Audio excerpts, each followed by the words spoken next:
What's going on, family? Welcome to Speak Your Success. It's Thursday, so that means it's time for Law Talk. All right, we're about to go ahead and dive in on this episode of Speak Your Success in the morning.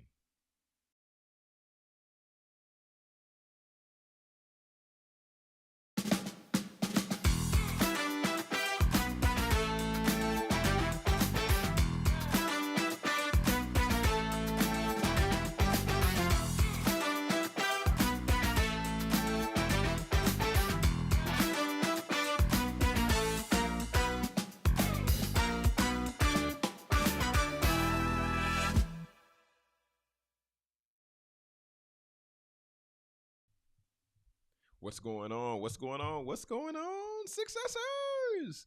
Welcome to another episode of Speak Your Success in the Morning. Excited and glad to be here with you all today. Y'all, today is August 7th, 2025, and you already know it's a great day to be alive. And today, family, we have a great show for you today. Producer Britt is not in today, but that's not going to stop the party from going. That's not going to stop us from rocking and rolling this morning. And y'all, yesterday, man, I had the opportunity to be able to like just see and hang out with my son a little bit. And one thing that is really, really awesome. Let me take these off. I can't see. One thing that's really, really awesome about getting to spend some time with my son and getting to be able to spend some time with my family is just watching him in his element, right? Just watching this little guy. And if you just sit back long enough and hang out with him, you'll just see his personality really come out. My man been talking to us for the past, I'm not sure how many days at this point. Like, Dad, I wanna build a hammer. Mom, I want to build a hammer. And then we just like, yeah, okay, son, we'll build a hammer. We'll build a hammer. And for the longest, I had no idea what hammer this boy was talking about. For the long, I just thought he was operating in his imaginary world, and he just was just saying stuff that he saw or different things like that. But lo and behold, we opened up his closet, and then what did we find? A Mickey Mouse hammer set, a little Mickey Mouse tool set. So it was a Mickey Mouse hammer, a little Mickey Mouse screwdriver. And y'all, I was like, oh, wow, this was here all along. I didn't know. I had no idea. I had no idea. But I'm just happy that, that once he found it, he walking around the house, just started banging on stuff, working on stuff. Boom, boom, boom. Boom, boom, boom. Boom, boom, boom. I'm like, bro, you off the chain. Right. And he's moving these different uh rods that we have for like curtains and stuff, and he's acting like he's outside and he's going to work. And it is just awesome to be able to see. It's awesome to be able to witness. And I couldn't be more proud to be that little guy's father, man, because he is just a phenomenal little dude. But I just want to share that with y'all, and man, in the coming days, in the coming weeks, I'm gonna start sharing more photos of my guy because he's just a really really cool guy, and just as I watch him, as my wife and I watch him grow, and as not only watch my oldest but also watch our youngest son grow into the individual that God is making him. Like it's just really cool to see. It's really cool to see. So, family, without further ado, now we're gonna go ahead and get ready to dive in to straight from the source. And this segment has been like growing to be one of my favorite segments. Just getting the opportunity to really dive into the Word of God and getting the opportunity to really break down this text and talk about truth.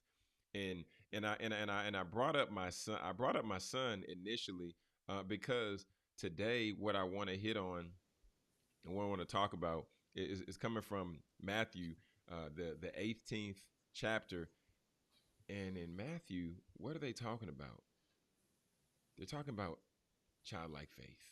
They're talking about, not they, but Jesus is talking about childlike faith, because the disciples are sitting here going back and forth, and there's this argument because, of course, right, if you're around Jesus, you want to be as close to him as possible, right? You're fighting like, what does it take for me to enter the kingdom of heaven, right?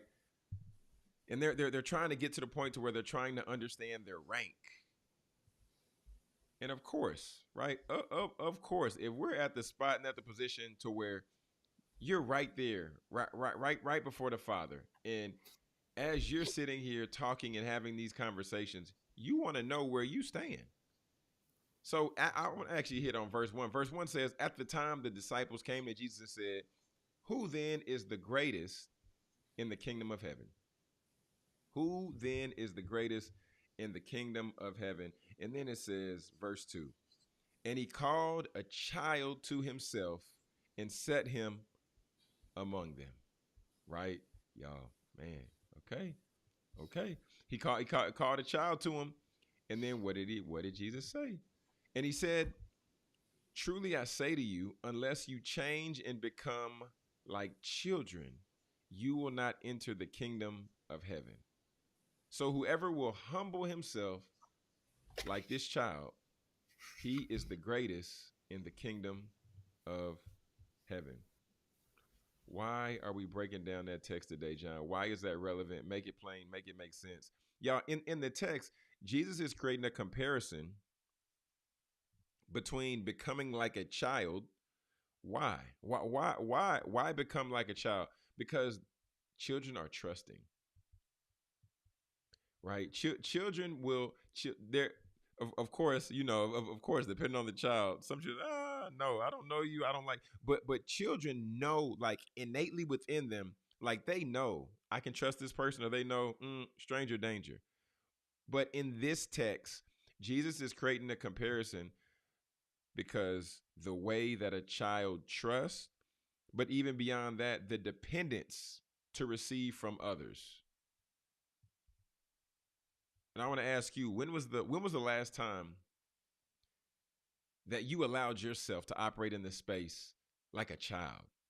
And mind you, we're talking childlike faith here. We're not talking childish behavior, but we're talking childlike faith, because when we look at children and when we really take time and see how free they are, to see how they operate in a space, to see how they don't ask for permission, to see how they just do and they be and they live completely free and open in their space. Y'all, the Bible says right here in the text, in one version, it says, "You will never enter the kingdom of heaven if you don't have that mindset of a child, that childlike faith." So today, I want you to, just take a moment for yourself, and I want you to say, where is it in my life to where I can loose the reins a little bit, y'all? Because for me, sometimes it's almost stressful for me at times when I watch my son run around, because I'm like, "Ooh, don't do that. Ooh, don't go over there. Son, put that down. Don't pick this up. Don't do this. Don't do that." Because I'm not operating in the same frame of mind that he's operating. He's operating from a place of freedom. He's operating from a place of abundance. He's operating from a place to where he knows no limit and knows no bound. My son will hop on the bed and he will run directly off the bed until he hits the ground. But for him, he's not thinking about the harm. He's thinking about operating in the moment.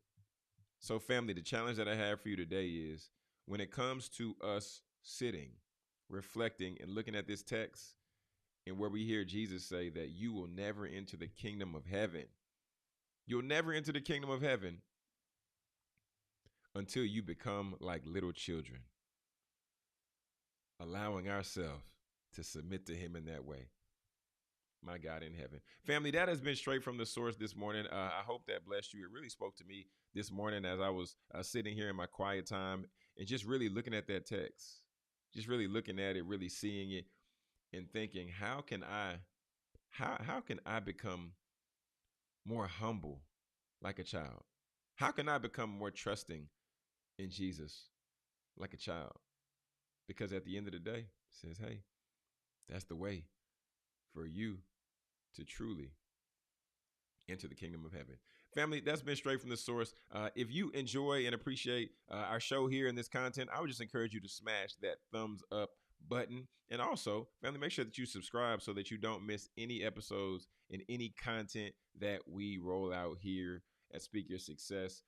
And we're going to be right back. We're going to be right back with more after this quick commercial break. And family, we're going to give you an update. We're going to give a report card for the Trump administration, so you don't want to miss that with attorney Fred Jones. We'll be right back in just a minute.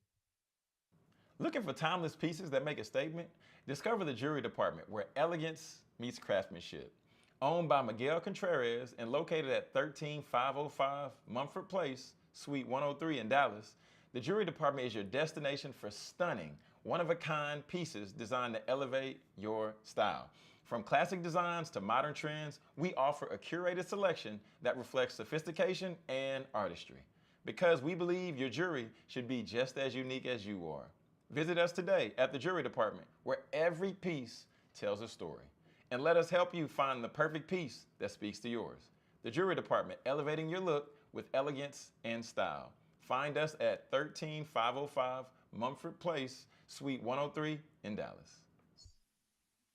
All right. You want to know how much a case is worth? Then you better phone Fred first. Attorney Fred Jones on the panel today. Dad, how are you doing this morning? How are things going? Things are going great. The garden is growing. I got my fall garden planted. I'm on top. Whoa. Slow down, sir. Slow down. You say you got the fall garden going. So what type of crops are we looking at here in the fall garden before we Oh man, get I'm going still and dive into talking about today's topics? What we got in the fall garden?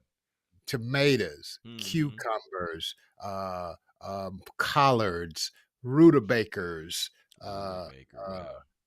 I even planted some cantaloupe, and I'm going to see if we can't grow a watermelon or two before the frost come.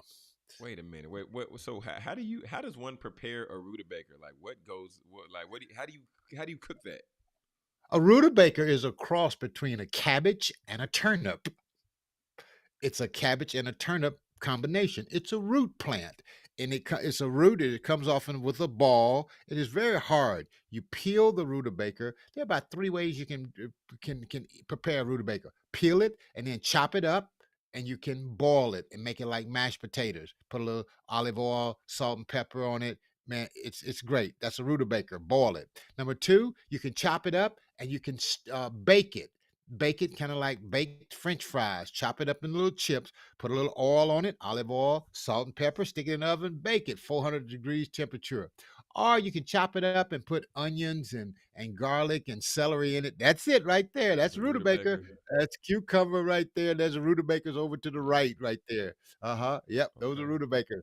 And you can make a rutabaga soup. A It's a good rutabaga. dish.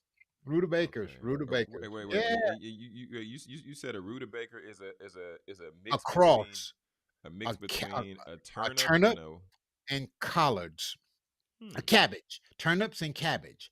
Okay. Cabbage has a head on them. Okay, Mm-hmm. rutabagas have bottoms, and they're more about the bottoms. Those are the bottoms right there. You find them in the grocery store, and you just peel them and real hard, chop them up. Very nutritional produce. Okay. Yep. Okay.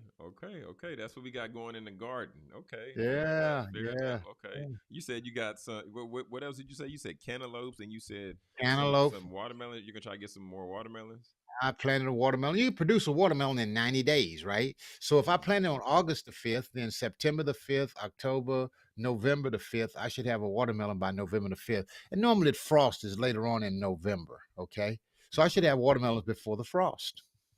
Okay. Well, let me say this though on record though.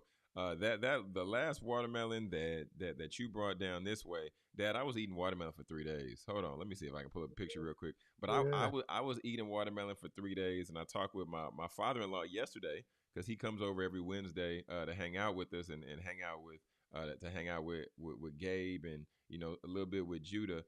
But he said, man, that watermelon was sweet. He said he saved some of the seeds too.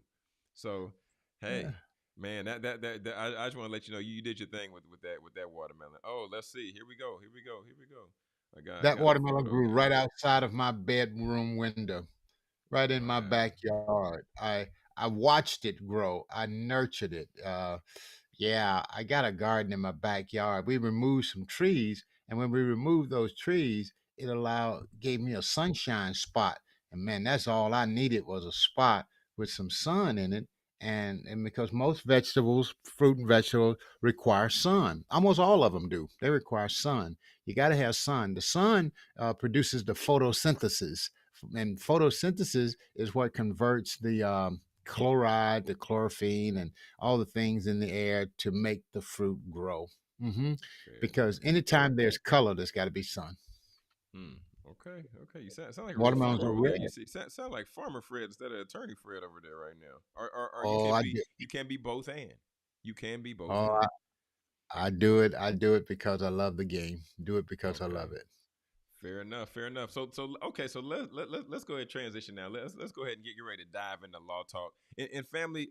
One thing that I've heard often, and I've heard it because you're my father.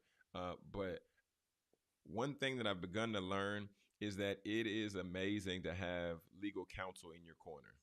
To I'm gonna say that again. Go ahead, John. Go ahead. Go ahead.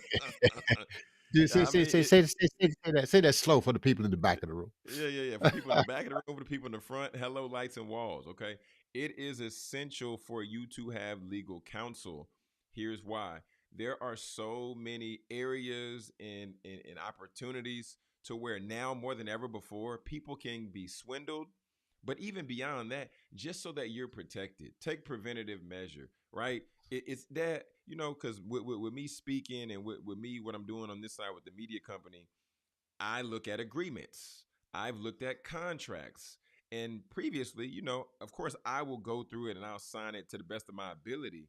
But now it's like, hold on, wait. Well, Dad, what do you think about this? Do you see anything that should be alarming to me?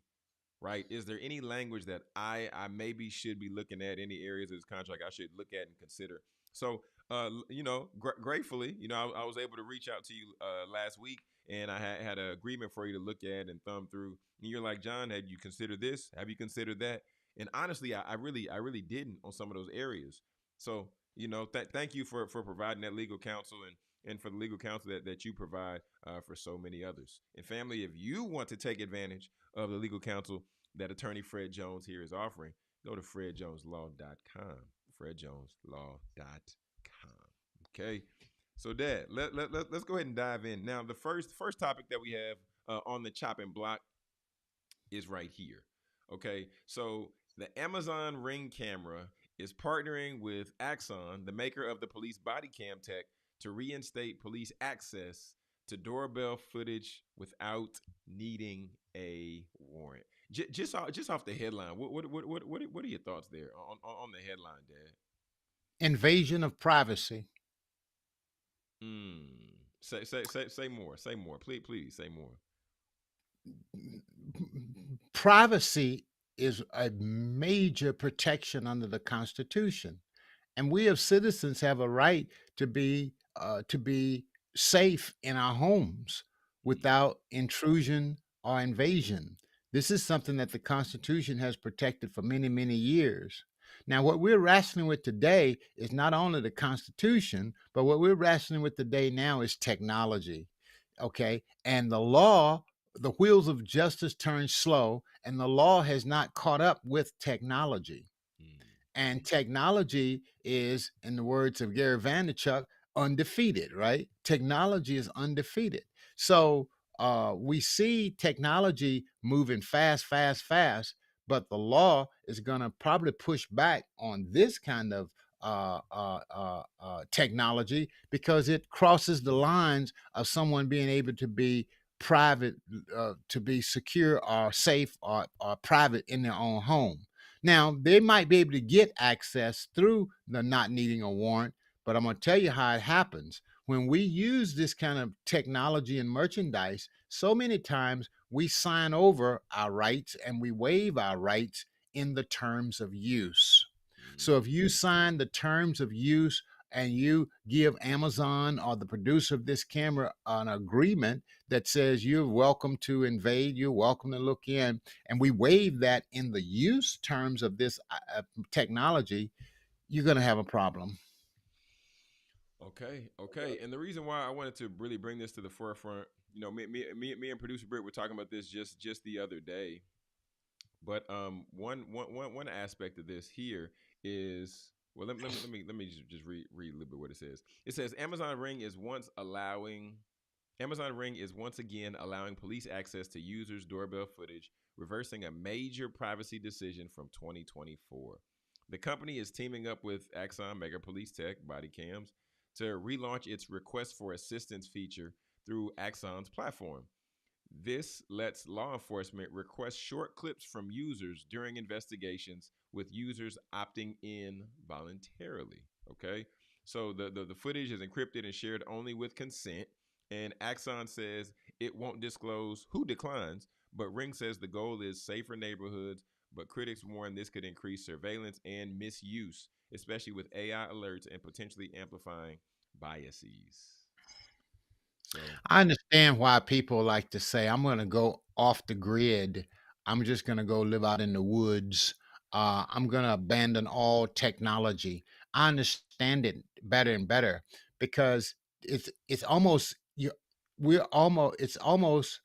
There's almost a person almost does not have the ability to escape the mm, scope and the scrutiny of technology today. If you use a phone, if you use a credit card, if you use anything, a computer, all our phones are probably being tracked and monitored. I'm not saying that to scare anybody. I'm not saying that to say, oh, we need to all, not use technology. No, you're welcome to use it. But I can tell you this, I wouldn't want to be a kid growing up in today's society, learning life with all the technology out there, because guess what? You're gonna get busted. You're gonna get busted. oh man, yeah, it's a different time. I mean, it's definitely a different time. And looking at, there's so much technology, and just Yeah. like you said, like you can't hide from it, you can't run from it. And I was watching something yesterday where I got kind of sucked into this like vortex of just watching these videos. You know how YouTube does. You start watching one video, it just takes you down this pipeline. But Yep. of seeing a young man who, I mean, he was down in his luck, was making some bad decisions, and got caught up in a scam. Hmm. And the guy sent him in for the scam to go cash a check, but if but it ultimately was what was fraud. But just seeing stuff and knowing that this is going to continue to happen with the prices of things rising, and then in addition to that, then people are fighting to try to find gainful employment. It's tough out here, Dad. It's just really tough, man. Well, it's no tougher than it's ever been. It's just tough for your generation because you're coming up in it, right? Mm. So it seems as though it's tough. I mean, I think we're living in the best of times. I think you have to learn how to use technology for your good. You have to use technology to work for you as opposed to thinking about how it's going to work against you. And as you open the statement, open up the broadcast today by saying having good counsel, having good counsel. I'll guarantee you that person won't think this is rough out here. He's not thinking how rough it is. He's thinking he's just looking at the numbers and saying, "Man, I'm so glad I had a good legal team here." I mean, if he knows how to value money, and I'm quite Mhm. sure he does. If not, he's learning. So I think it's all in the perspective. I think it's time to ride the wave. If I had a child, I would be teaching him everything I can about AI. If I Mhm. was raising you right now, I would be teaching you how to write with AI, how to build a career with AI, how to run your business with AI. Everything would be AI for you right now. Let's figure this out. And you're doing a phenomenal job with all that we learned back then. You've written a book, you're building a brand, and you got name, image, and likeness going, and you're building a business. Okay. So and you're building a media company and you're not stepping back on it. So I think that's great. Well, Dad, hold on, wait, now, hold on, wait. You shortchanged me, so that means you shortchanged yourself. I've written two best-selling books, sir. I've written two Two best, best-selling books. two best-selling books, and you're a TEDx speaker, and you a speaker in demand at colleges and universities, and even companies and churches. So you've done so much. I've forgotten about some of the things you've done. So, and I think you shortchange you a lot because I think you are powerful in your own right, not just because you're my son, but because you're really doing some phenomenal things out here as a husband, as a father, and as an entrepreneur, and a podcaster, a speaker, coach, and I mean the list goes on and on. So just keep going because what you're building is going to last. I appreciate that, Dad. Yeah, I had good counsel on the front end. Had good wisdom, No. and I had two pretty good parents to put me in place and position to learn from. People in areas that they might have not had the information on, but we're here. We're learning. We're growing. We're showing up. Speaking of growing, speaking of showing up, and speaking of learning, Dad, the Trump administration, it's time to bring out the report card. It's time to bring Sure. out the report card. These are. I wanted to talk a little bit about some of up to date overview of the policies and actions that's currently been implemented by the Trump administration from August 2025. Okay, so first let me say this to you.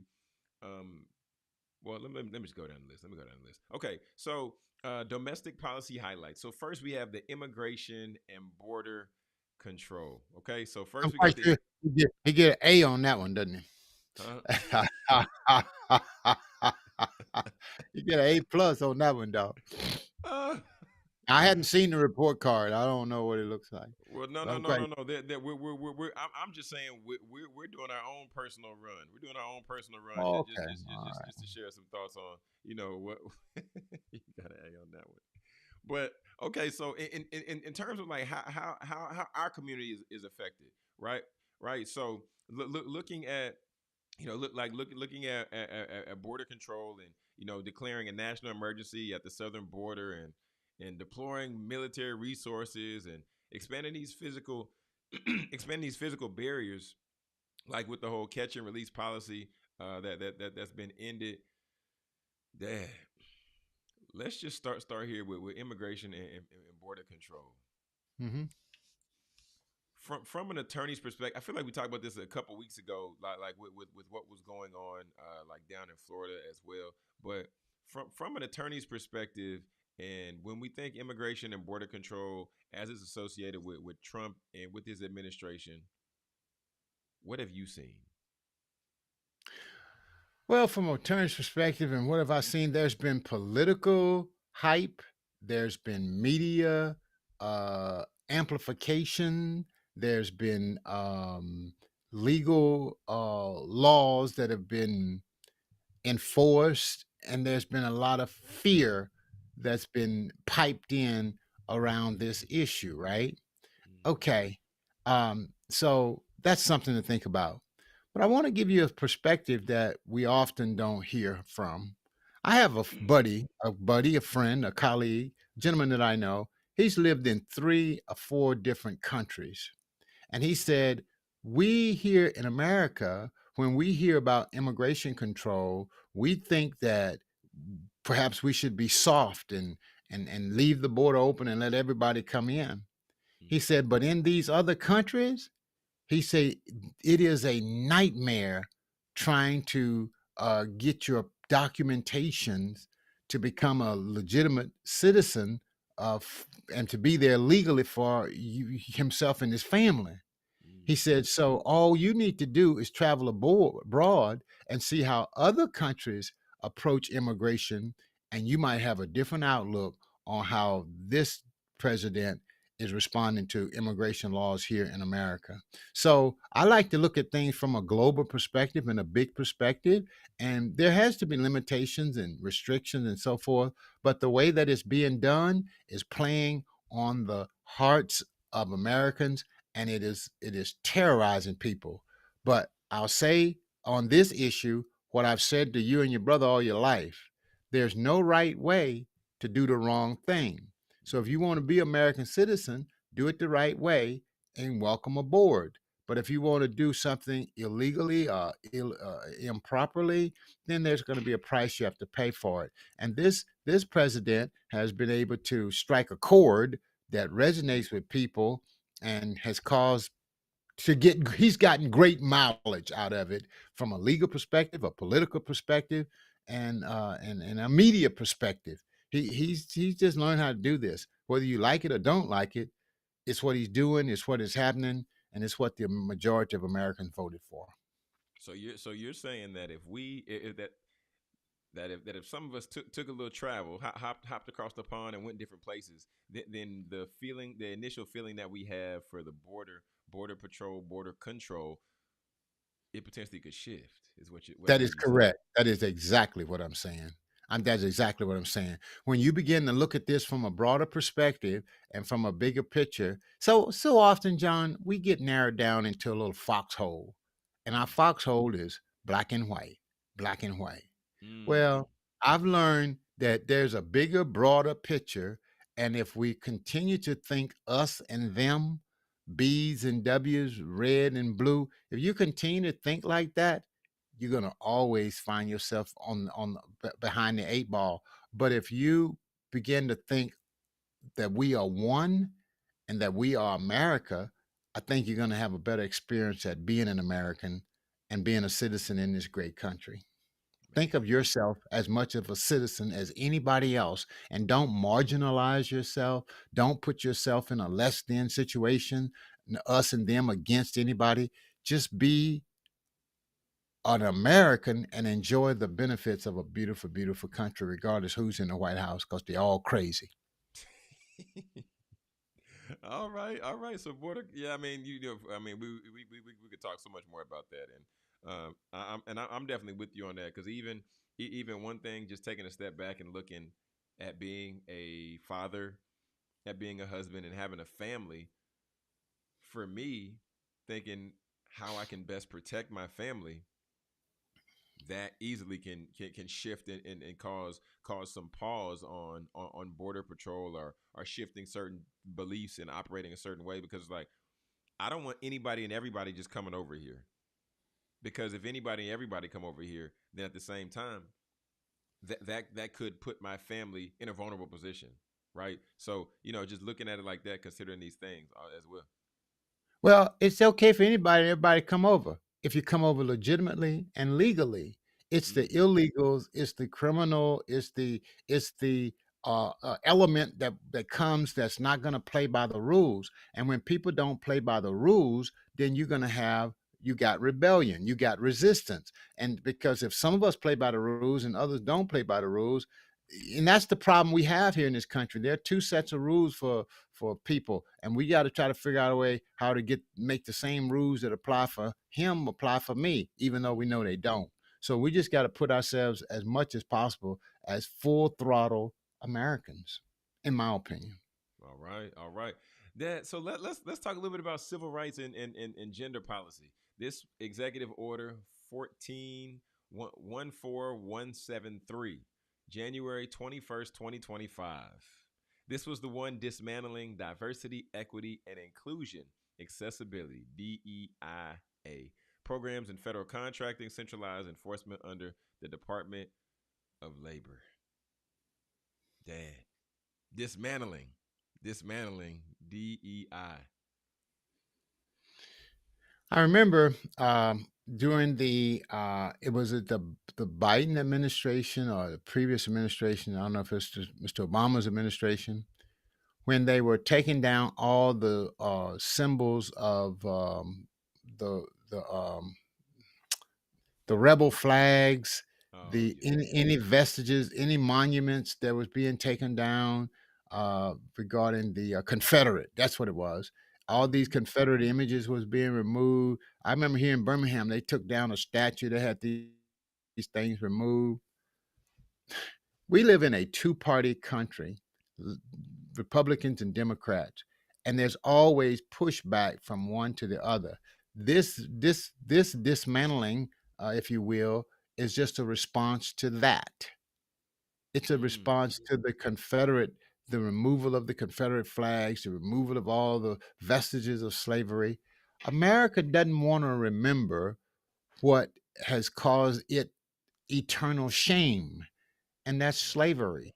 Okay, we don't want to admit that. That's why this administration want to ban books. That's why Congress want to stop us from these stories. And this is also why, Jonathan, that every breathing American should write a book of their own story, Mm. because that's what will stand. I just had to put that in there. But DEI and all this of equity and inclusion. Here again, we every time, John, we've always had to fight the rules. When I say we, as a people, all people have to fight the rules. And we know that people, if the rules are not working for you, you got to find a way to work around them or work through them. And what Yep. this administration has done is caused us to have to up our game on how we can be a part of the team and how we can play and have a major role. No, I don't Mm. like it. I don't think it was good policy and should have been done. But this person who's been elected, he's got to feed his base. He's got to give something to the people that put him in office. And these kind of policies and this kind of language and rhetoric feeds the energy of the people that put him in the White House. Mm. Okay, man. Yeah, yeah, yeah, yeah. I mean, everything you're saying is really like really hitting home, especially that man. Seeing the DEI roll back, and just seeing some of this other stuff just continue to be rolled back, just like them shutting down PBS, and it's like, wow, where are we really going? Where are we going? If you're burning up books, if you're canceling educational programming, Department of Education is vanishing before our eyes, and now is really the time and opportunity and the place to where our parents, our leaders, those individuals who really feel the the ownership and the responsibility of developing the next generation, now is the time. Because if you're a teacher and you're in a classroom and there's certain books that are being thrown out, being Dad, imagine if there was a book in your curriculum year over year over year over year, and you've been utilizing this book to show and to teach and to tell and to help these young minds develop and see certain concepts and certain things for the future, and now that resource is no longer there. That's scary. Well, That's scary. Hmm. where are we going? We're going to wake up. We're going to wake up. That's where we're going. We're going to wake up. At the end of the day, if something is not there, that's one of the things I like about farming. I don't wait for the grocery store to provide me the fruit and vegetables. I Hmm. grow it. I grow it. I dig in the dirt and grow whatever I want. If we want to be a major viable force in this country and in this world, we got to produce more, we got to grow more, and we just got to be bigger and better than anything that has come against us. None of this resistance that we're experiencing in this administration is new. Come on, somebody. None of this stuff is new. These are the same old plays from the same old playbook, and we have survived everything that this administration and any other administration before us has ever thrown after us. And we will survive this when we get back to the basics. And that is being a people of faith, being a people of family, and being a people who know how to fight for what we want and what we need for our families. Mm. So I'm not thrown off. Get down in the dirt and grow it. Get down in the dirt and grow it. Get your hands a little dirty. You Yeah, know, get get out your and tell somebody to vote. Get out and be an elected official. Get out and run for president. mm. If this man can be the president, anybody can be the president. Dad, that's hard work though. That's the hard work Yeah, where yeah, people have to come down from the skybox. You got to get in the field and get down there and play the game. yeah, yeah. We want to wait for it. We want it easy. Too many people want it easy. We don't want to.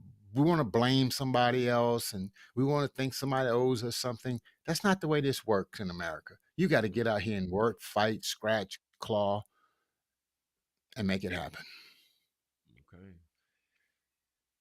Let's talk a little bit about these economics. Okay, taxes, Right? tariffs, and trades rolled out the broad tariff measures to where recently tariffs were implemented to where we're talking from some as low as 10% all the way up to about 41% on imports, from these various countries, India, Taiwan, South Africa, Canada.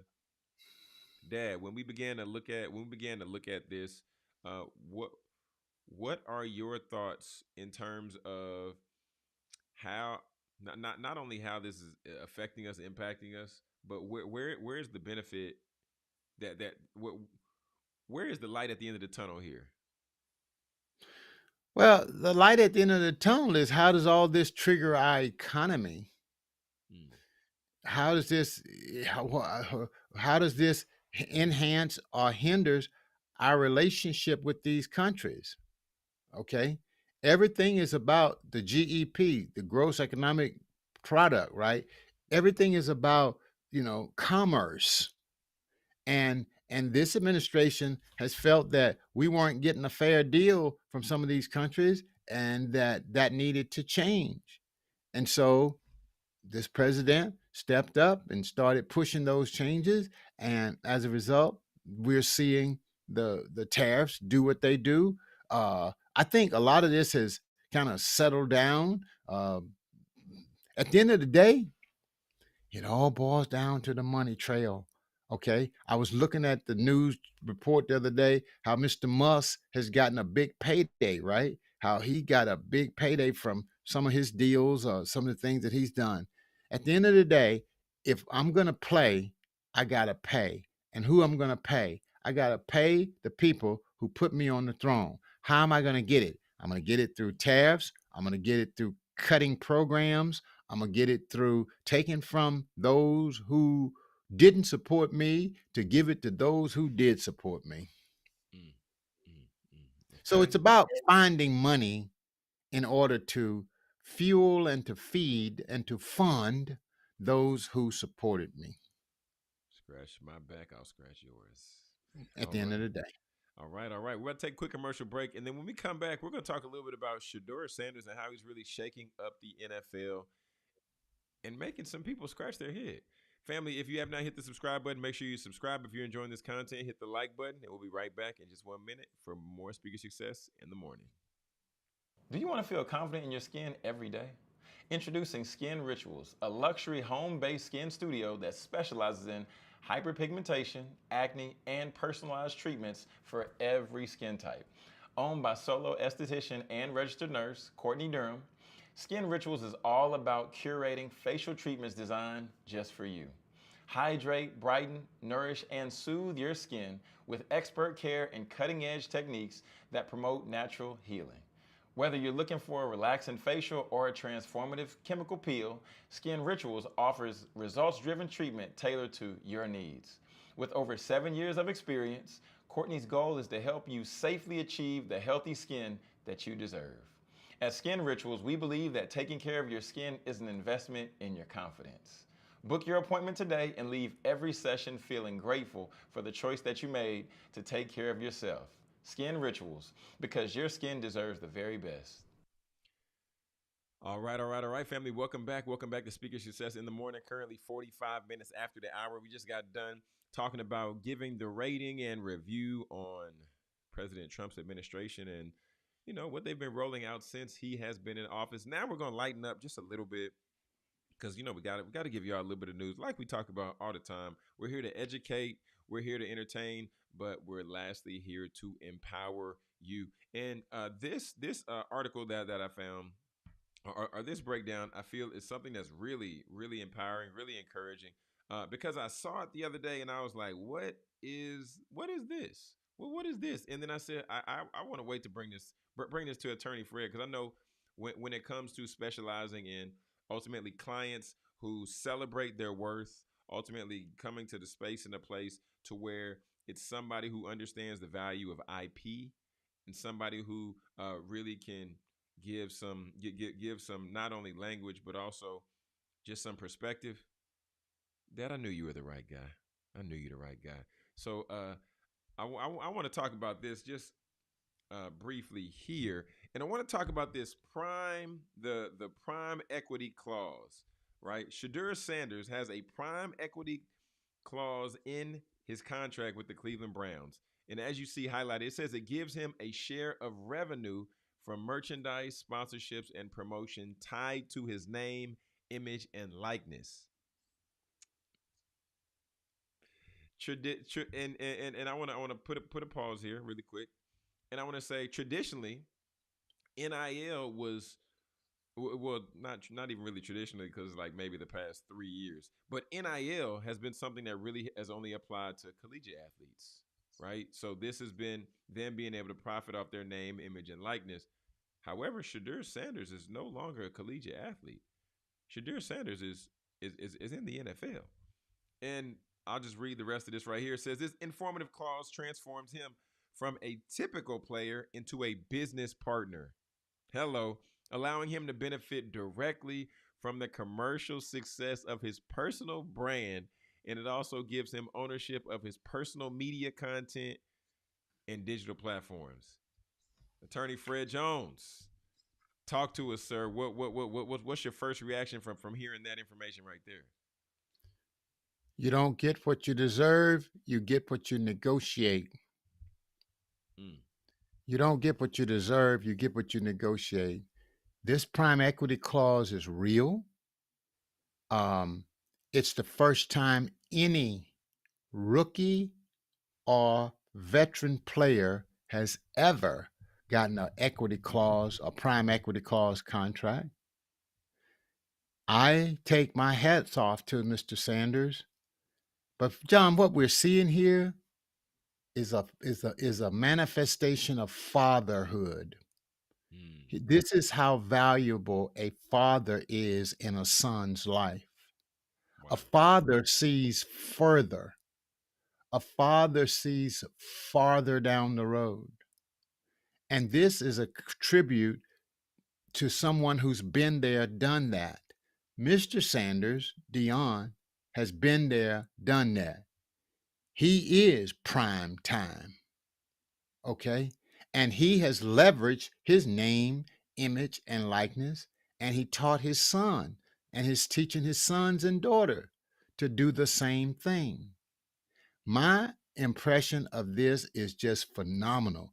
And when you understand the money, you understand some of the meanness that comes with the money. If you're digging into my pocket and eating a piece of the pie, I'm not going to like you too much either, maybe. He's managed to get into the pocket of the ownership in a way that nobody else has. 4.6 million dollar contract, Mm-hmm. and then you're getting 14 million in commission. That's almost 3 or 4 times more than your annual contract. And Wow. you're getting that on a commission from your name, image, and likeness. That is incredible. This just goes back to what you said from the very beginning. Everybody needs legal counsel. And when you got good legal counsel, you got good leverage. Someone I was on a call the other day, and a guy was talking about his brand and his book and his business, and he had all these big ideas. And I said, "Well, you need to speak to this attorney." And he's like, "Man, I'm not sure if I can afford this person." I quickly say, you can't afford not to afford this attorney. Mm, So yeah. in this particular case, hats off to this young man, John. This is unheard of. Unheard of. And then even to your point, I want to go back and talk a little bit about Dion, aka Coach Prime, aka Prime Time. It's just the fact that 2 years ago, when he first stepped foot on Jackson State's campus, I saw in real time what it looked like to really leverage, because he was doing things that coaches weren't even doing. The kids didn't even have names on the back of their jerseys, Dad. He had to advocate for that, but what did he do? He leveraged his relationships. He leveraged his name, image, and likeness. Then he had people begin to sponsor the jerseys. Then he had people begin to put money and give money towards the field. And then getting he was even getting a cut of ticket sales at Jackson State University. Why? Because people were coming to see him. He was a major part of that. But now seeing this, well, hold on. I'm not done talking about Coach Prime just yet. Dad, he just had reconstructive surgery on his bladder. He said, "I depend on Depends." Who does he have a new partnership with? Depends. Hello. He has a protein drink and with Redcon, I believe is the company, and he has blenders with the shades. He is what NIL looks like in real time. He set the precedent for what it looks like for media because his other son, Bucky, aka Deion Sanders Jr., his son owns the media company that's shooting all of the footage for the Colorado Buffaloes football program. When he steps up in press conferences, what did he say? He said, "Yeah, my son Junior put together a phenomenal piece. He never left by my side. He's gonna put it up on his YouTube channel. Y'all can go see that later when he puts it out." You want to talk about leveraging a family business at the highest level? Dad, I see you look like you want to say something. What you got, Dad? Talk to me. Well, that's just leveraging what you've learned. When you leverage what you can learn, you take the limits of how much you can earn. They are leveraging everything that they know. Man, And Mr. Sanders is just a good businessman. this is true. This is true. Also, KFC. The whole family, Dad, is in the commercials. The whole Really? family. The whole what? The whole family. They just did a rollout for KFC to where Sheduer was in Cleveland at KFC handing out meals. Shiloh was out in Tampa Bay handing out meals, signing jerseys. Uh, the whole family is getting the benefit from this in real time. Nike hit Dion has come out with his line, of course, of his shoes, which were iconic then. Then he came back as coaches, continue to be iconic. They named the shoe after his mother. Come on, Dad. Come on. Come on. Okay. Anyway, I want to hit on a little bit more of this. Just breaking it down a little bit more in depth. So it says revenue sharing. So Sanders receives a percentage of revenue generated from the merchandise, like jerseys, which now, mind you, his jersey, if not number one, it's inching close to the number one selling jersey in the NFL. Hello, 200, somebody. $250 million Two in hundred fifty. sales. Oh wow. And he Oh gets a wow. percentage of that. Hadn't even stepped foot on the season field yet, but he is going to be the starting quarterback for their first preseason game. Okay, okay. Also, it says ownership of personal content. He retains full ownership of his personal media content, including social media platforms, Instagram, YouTube, Twitch, and any docu-series or media projects he develops. That one right there speaks volumes to me, especially learning what I'm learning about media now, learning how advertisement works through media now. Dad, game changing, game changing. Behind the scenes content rights. Even his half brother Deion Sanders Jr. is allowed to produce behind the scenes content under a unique arrangement. A rising tide lifts all ships. A My. rising tide lifts all ships. You're coming up together. He's showing us what we can do as a family, right? And so Mm-hmm. often we say we grew up in a time where people say, "Well, you can't do business with family. Don't do business with family." It's so many things we are told and taught that are just not right. This family is breaking a whole lot of traditions and breaking a whole lot of rules that people have placed on us. So That, I'm excited for them and glad to see these things happen for this family. It says investment opportunities. The clause allows him to co invest in future team affiliated media projects. Mhm. To co invest in future team affiliated media projects. Wow. Wow. Wow. Wow. The impact, I just want to hit down on the impact real quick. The impact of the clause. The prime equity clause allows Sanders to potentially earn significantly more than a standard rookie contract, especially with the high sales of his rookie jersey, which you mentioned, 250 million. You said in That's sales, correct. 250 million in sales. Brand building. It empowers him to build his personal brand and control his narrative in the NFL. Hmm. Hmm. I've heard it said there that the NFL stands for not for long, and if this is standing not for long, the ownership rights that he is securing and the potential of these contracts, this is complete next level. Redefine a rookie contract. The clause is seen as a groundbreaking move, potentially reshaping how athletes negotiate their contracts in the future. And the NFL impact, the clause has some discussion and debate within the NFL, with some seeing it as a threat to the traditional contract model. Well, it is a threat. Anytime you do something different outside of the norm, then you have just set a new pattern and you've opened up something about what's possible. We don't know what's possible until somebody do it. Mm, And when we see someone else do it, then the person coming along behind are going to want to do it. And it just goes from there. So that's what we're looking at. And then the NFL is a monopoly. You mm-hmm, only got 32, 33 teams or so and owners that own this monopoly. And what we've seen here is that it's so unfair on the top end, mm-hmm, unfair to the players, unfair to those who are connected to it. In certain ways, I say it's unfair. The law will not come to the aid of someone who enters a bad bargain. So if you want to play the game, be a part of the game, even though you might think it's unfair, you agree to it. Therefore, that makes it a deal. Okay. But we know that this thing is top heavy, and you don't see coaches that are representative of the players that are playing the game. And so the only way that this game can be changed, the only way that the players can leverage their strength is through NIL, name, image, and likeness. And what he's doing here is showing the whole league how to change the rules from the ground up, from the ground up. And I'm gonna tell you, this is exciting. this is And very it's exciting. disturbing. It's exciting and it's disturbing. That's why that image that you put up there of Mr. Goodell looking like this,